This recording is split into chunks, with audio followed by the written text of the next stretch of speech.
right, ma'am, are you Christine Schweitzer? I am. Okay, just 1 minute, please.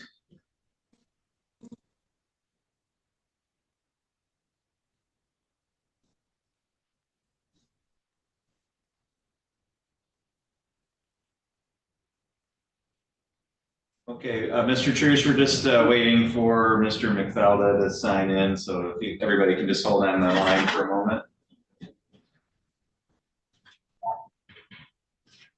Judge, Mr. McFalda is not going to be at the hearing today. He's in a training, and Ms. Koch is going to be filling in for him.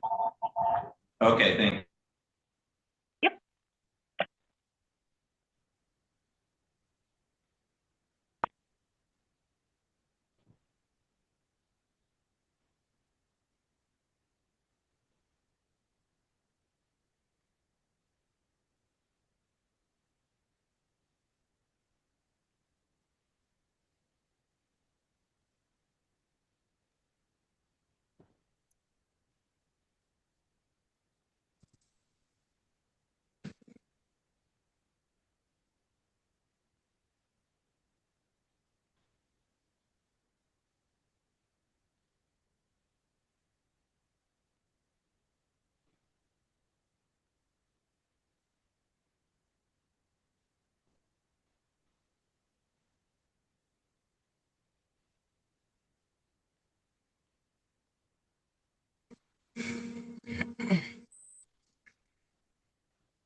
Okay, we have Ms. Koch connected now, so we'll go on the record. This is People versus Christine Schweitzer, case number 2352228. The record should reflect Ms. Schweitzer's present today by video from Crawford County Jail. We have Mr. Truce appearing on her behalf for purposes of arraignment today, and Ms. Koch is present on behalf of People. And Mr. Truce, have you had a chance to speak with Ms. Schweitzer about this hearing today?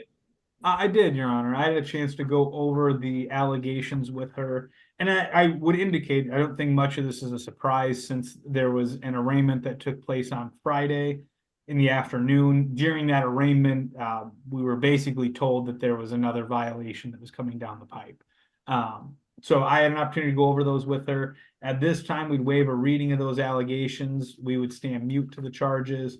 We would ask that this be set for a hearing, and I would indicate I've already been appointed on the other violation, so I don't think that we need a separate appearance or anything for the new one. Okay, and just to be clear for the record, the arraignment on Friday was based on a violation from back in March, right? And this is a separate one here today that was signed by the court recently. That is accurate. Okay. Okay, Ms. Schweitzer, were you able to hear all of that? Yes, sir, I was. Yep, Your Honor.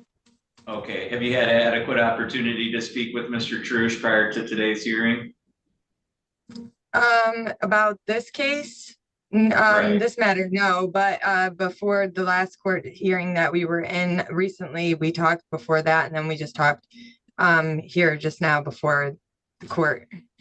So Okay. yes, we've spoken.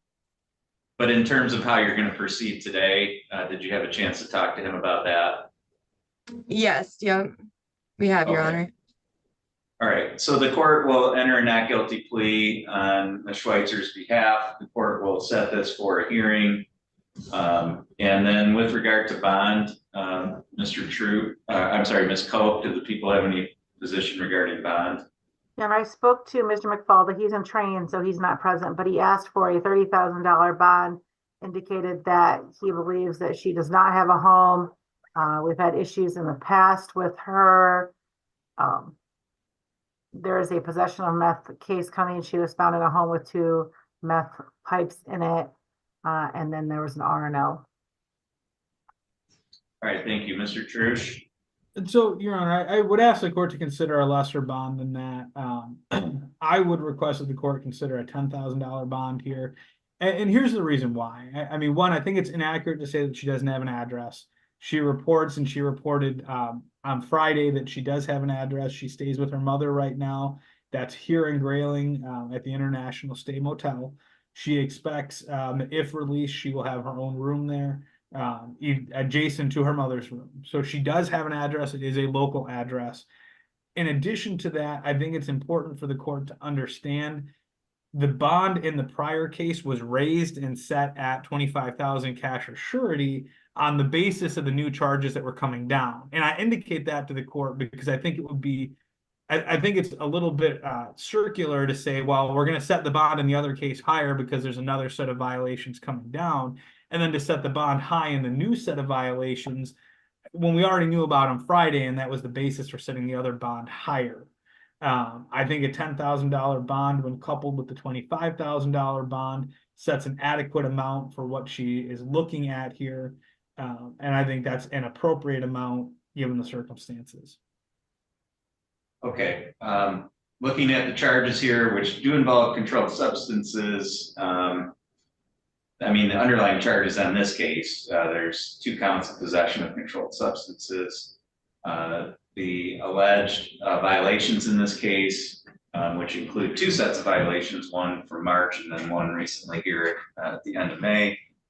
And then what looks to be some additional charges. So it sounds like Ms. Schweitzer's probably already got 2 other bonds set. I don't know that the court needs to set a bond as high as $25,000. In this case, I tend to agree with Mr. Trush that with all the pending matters here, that a lower bond in this case is probably appropriate. So the court's going to set bond in the amount of $10,000 cash or surety on this file. And then the court will set this for a hearing. Most likely that'll be, I think we'll probably try to fit it in next Thursday, but I'm going to leave that up to Jennifer to find a place where she can to fit this in. Ms. Koch, anything further that we need to address for hearing today? No, thank you. Your Honor, just in regards to next Thursday, I do want to indicate to the court, I would have a strong preference to try to look at the mid-month day, just because as it stands right now, I'm scheduled to be in Otsego in front of Judge Hunter all morning long. I understand it may not be possible to do that, but that would be my request. I guess I'm just looking more at Ms. Schweitzer's right to have that hearing set within 14 days if she's not able to postpone. I mean, that would be my rationale for setting it next week. But if we set it then, and Mr. Trush, if you and Ms. Schweitzer want to agree to move that out, then of course I would have no objection to that. Understood, thank you. All right, Ms. Schweitzer, do you have any questions at all? No, sir. No, Your Honor, I do not. Okay. All right, thank you. That's all for this hearing today. All parties are free to disconnect at this time. Thank you.